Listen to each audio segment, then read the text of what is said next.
Have you been thinking about trying oil painting, but you're worried about how long it takes for them to dry?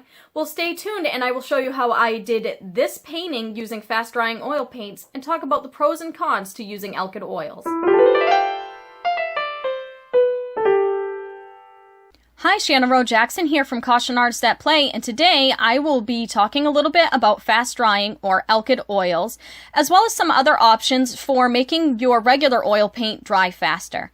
I will be demoing a picture of a blue jay on a bokeh background and talking about how using fast drying oil paints helped me with this painting.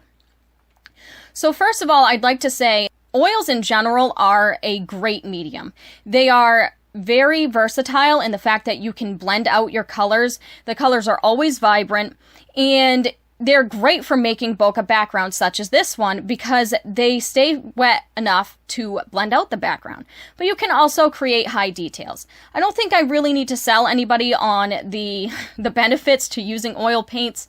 It is a time-honored medium that many of the masters used. Many of us are aware of the effects that you can get with oil paints. However, if you are someone like me who started out in acrylics, oil painting can be quite a challenge. I was very used to the fast-paced drying times of acrylics and being able to paint right over my colors immediately. And so when I first started out in oils, I stumbled quite a bit because I was somebody who didn't quite know how to, manage the oil paint and not create mud. It doesn't help that I grew up watching Bob Ross and all his paintings seemed to be done in half an hour. And I was somebody who was used to being able to do a painting in one sitting because I used a fast drying medium such as acrylics. So what did I do to remedy that?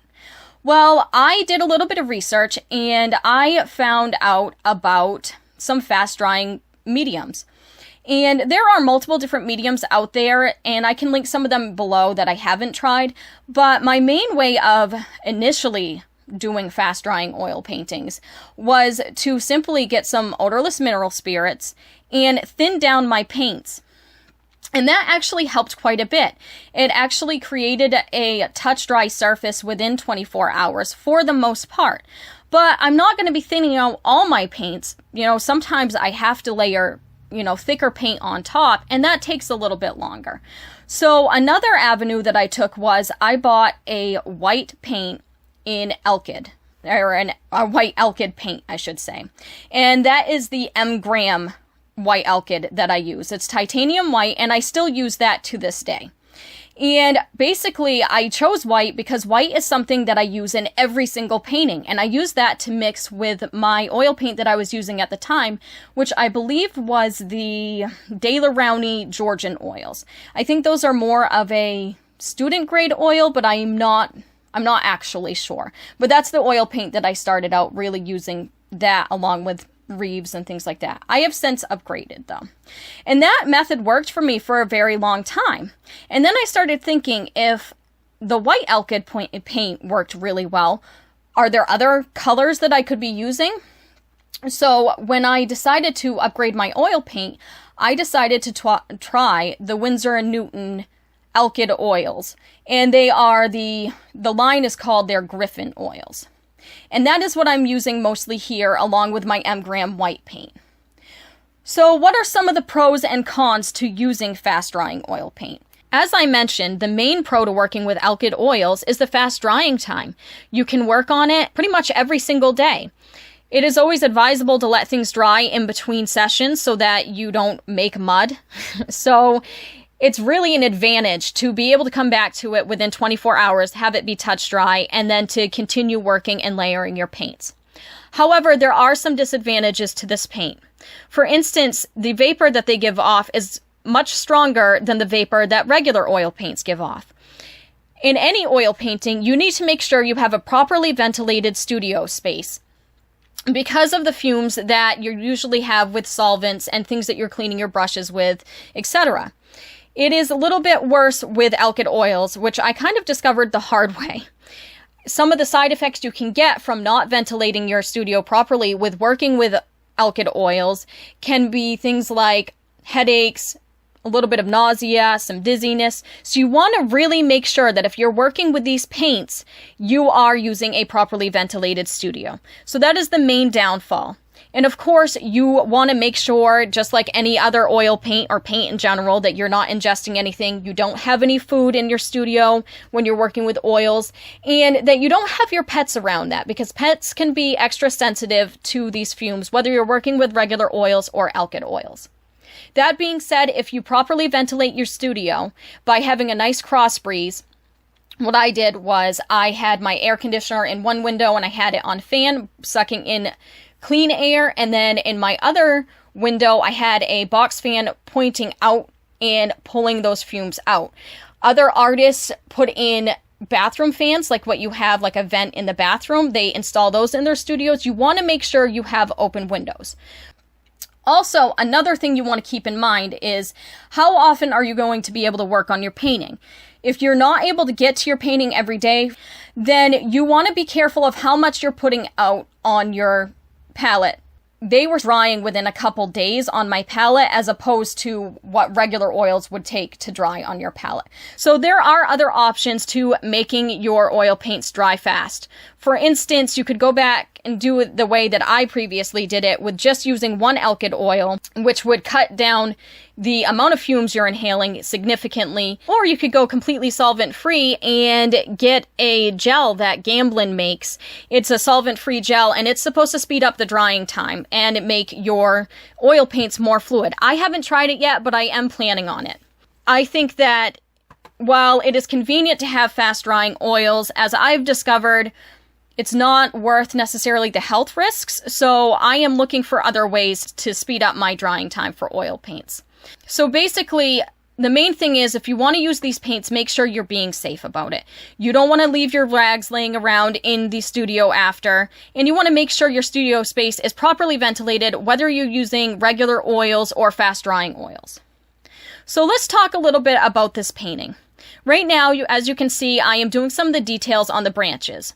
I am using a liner brush, and I have been thinning out my oil paints with my OMS, or odorless mineral spirits, so that I can get those high details. Now that I am starting on the bird, I started with the beak because to me that was going to be the most difficult to get the shape right. I wanted to make sure that his beak, which is a defining feature, was as close to accurate as possible. And I'm just going in with those fine details, again with the liner brush. This is actually a fairly cheap brush that I bought at Michael's. I can't remember the company of it. I do not buy very expensive brushes because I know that they're going to get ruined.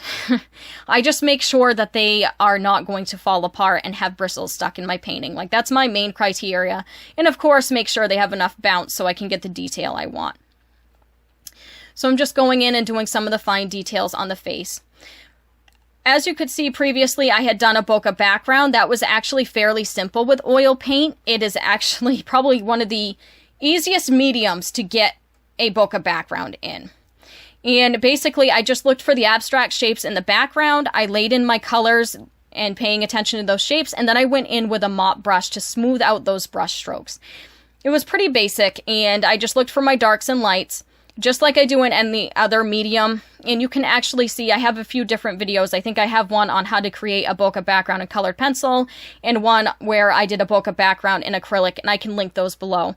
Very similar working techniques, except it's much easier in oil. So if you can do that in other mediums, you can definitely do a bokeh background in oil. As far as the branches went, I just went through again and I looked for my lights and my darks. I wanted to make sure that I was creating a rounded look, so I made sure that when I put the details in, I had them curve around the shape.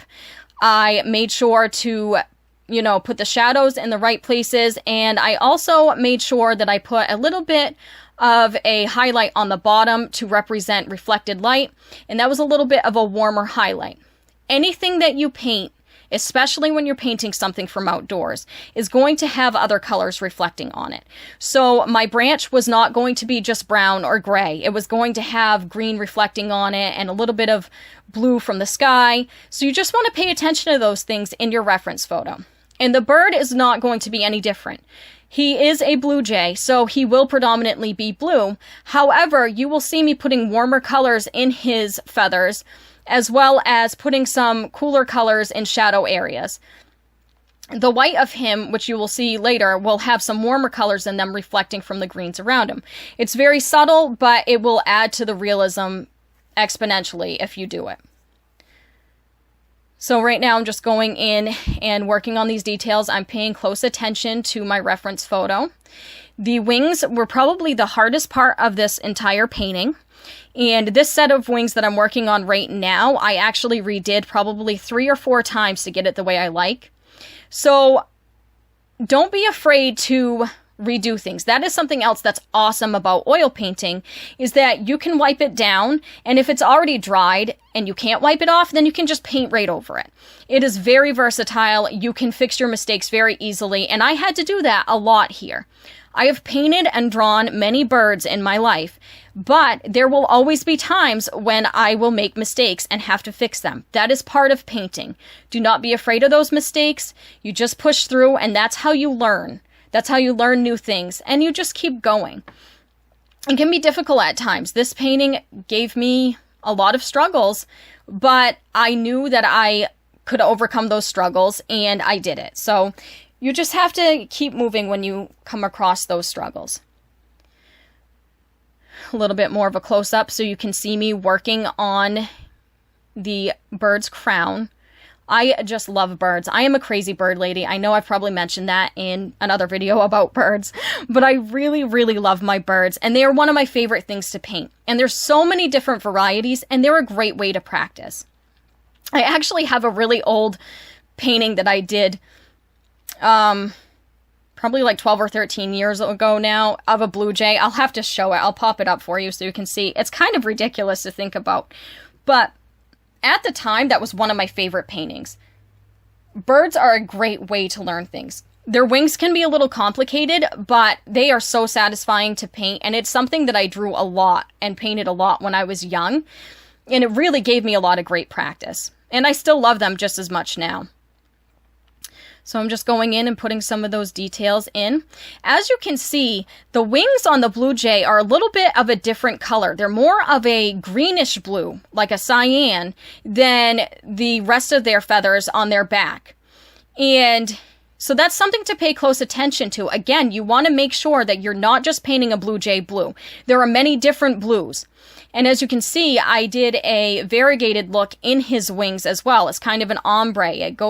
There's a value switch there.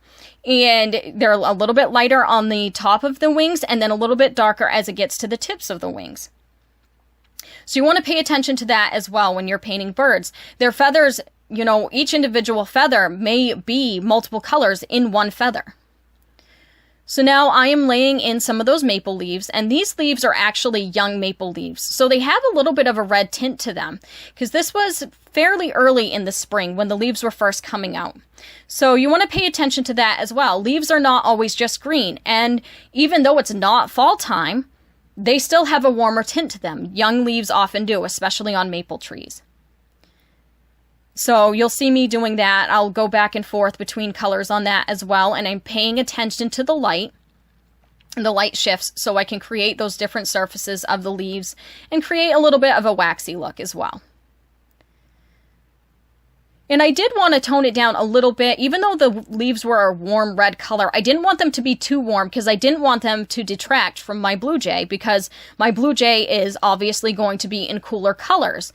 And generally speaking, warm colors come forward in a painting and cool colors recede. So I did not want those leaves to come forward too much and draw attention away from my bird. So even though they are a warmer color, they're actually not as warm as they were in the photo. That was something that I changed up a little bit in the photo. And also, if you look in the lower corner where those leaves are, in my photo, the leaves were a lot blurrier. Initially, I did paint them quite blurry, but later on you'll see I ended up going in and putting more detail because I didn't feel like it balanced the picture well enough. Also, there had been a little branch going forward, going in front of the branch, the big branch, right where those blurry leaves are, but it didn't seem to be going to anything. It just didn't look right in my reference photo, so therefore it didn't translate well into my painting. So I decided to remove that branch, which you may have seen me put the branch in earlier in the video, and now it's gone.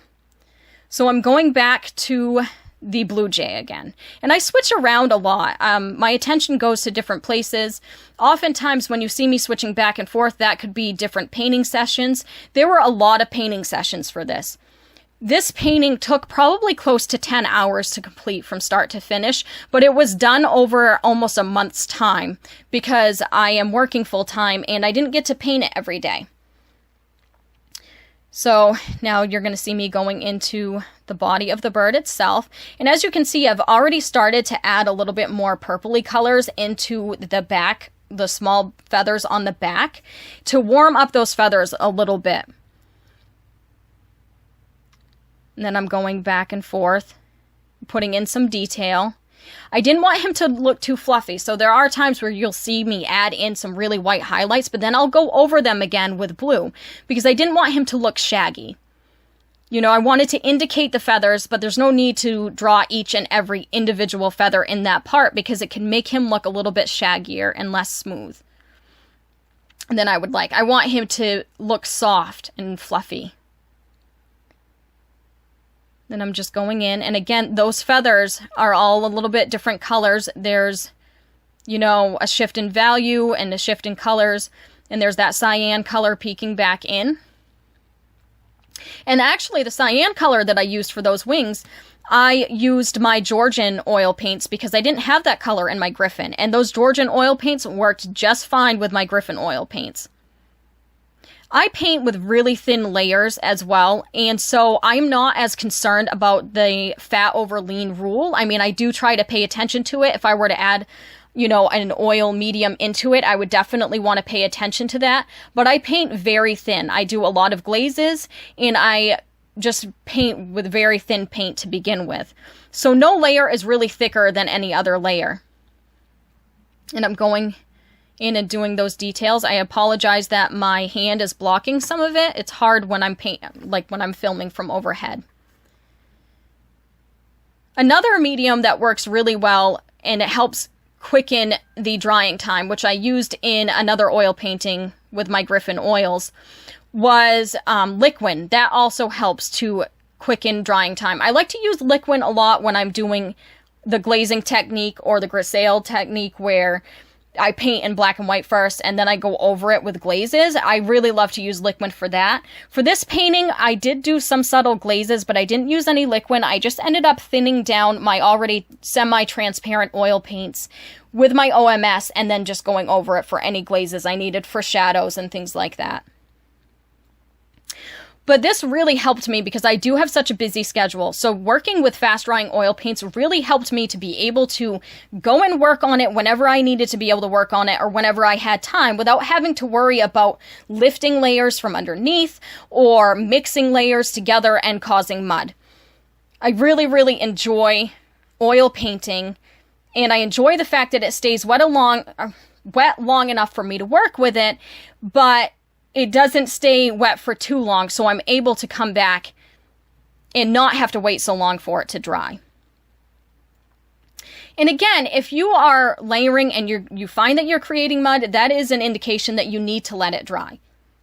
And so when you come to that, you just walk away and you let it dry and you come back to it the next day. I am thinking about trying the Gamblin oil colors instead. I have found that now that I've been working with oils a little bit more and I'm more used to oils in general, I might actually be able to get away with using regular oils. And Gamblin is a great company for that. They care a lot about safety. I was reading their safety data sheets and I was comparing their fast drying oil data sheet to their regular oil, and they're really honest about their fast drying oils and the toxicity of them, whereas their regular oils don't seem to have those same issues. So I am thinking about switching and seeing how it goes with giving myself a longer drying time. When I was younger, I was more apt to try and do a painting in one sitting, but now that I have slowed down a lot as an artist in general, I don't find that the drying times are as much of an issue. And as I said before, the technique that I was using with only using one alkyd paint and using OMS really helped a lot. And again, there are healthier alternatives that I would like to try. But for somebody who is transitioning from acrylic paint to oil paint Fast drying oils are such a breeze. It is such a great way to transition. Like, this helped me so much because every medium takes a little while to get used to. And of course, each time you use a medium, you're going to get better and better. And this really helped me to do that. It really helped me to get better at oil painting. Now I'm just putting those details in the feathers. I am paying close attention to the direction of the feathers as well as the direction of the stripes on the feathers. And I'm using mostly curved lines for both the shapes of the feathers themselves and the stripes. Because usually in natural forms, such as feathers and fur, you're not going to be using straight lines. They're usually going to be curved because they're curving around the body of the animal. And the stripes themselves actually have to like go around the animal as well. So you want to pay attention to perspective when you are drawing stripes on an animal. And that will go a long way to making the animal look three-dimensional.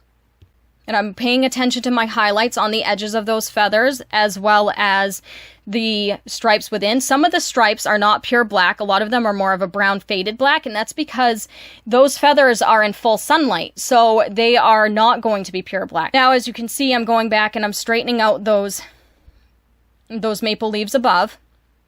I had to sharpen them up a little bit.